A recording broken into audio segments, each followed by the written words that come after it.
आमदार दिलीप लांडे यांच्या विरोधात हायकोर्टात याचिका। मतदारसंघात वाटप केलेल्या 50,000 प्रेशर कुकर खरेदीमध्ये मोठा आर्थिक घोटाळ्याचा आरोप।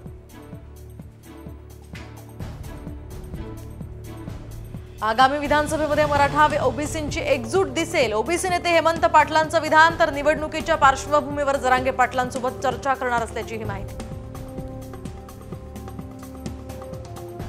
निवडणुकीपूर्वी बांधकाम विभागामध्ये कोट्यवधींच्या कामांना परवानगी। विरोधी पक्षनेते अंबादास दानवेंचा दावा, तर याबाबत त्यांची राज्यपालांकडे चौकशीची मागणी।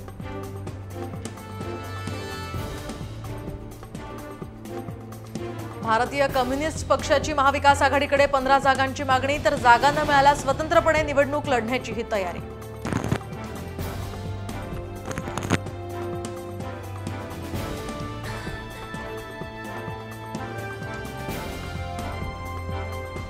केंद्रीय निवडणूक आयोग मुंबईमध्ये दाखल। निवडणुकीच्या तयारीचा आढावा घेणार। मुंबईमध्ये आता नोव्हेंबरमध्ये निवडणुका घेण्याची ही शक्यता। शिंदेंच्या शिवसेनेचा आजपासून महाविजय संवाद अभियान। नेते उपनेते दररोज देणार एकाच विधानसभा मतदारसंघाला भेट।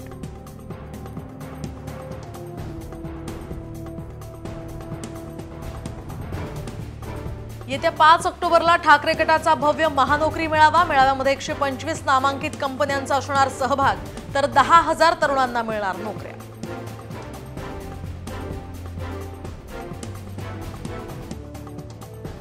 विरोधकांच्या डोक्यात सत्तेची स्वप्न गेली आहेत, त्यामुळेच असे प्रकार सुरू आहेत। भाजप नेते सुधीर मुनगंटीवार यांची पुणे मेट्रोच्या उद्घाटनावरून विरोधकांवर टीका।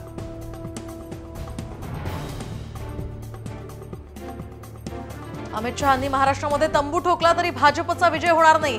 राऊतांची शहांच्या दौऱ्यावर पुन्हा टीका, तर शिंदेंना मिळालेली मतं ही भाजपचीच असल्याचा राऊतांचा दावा।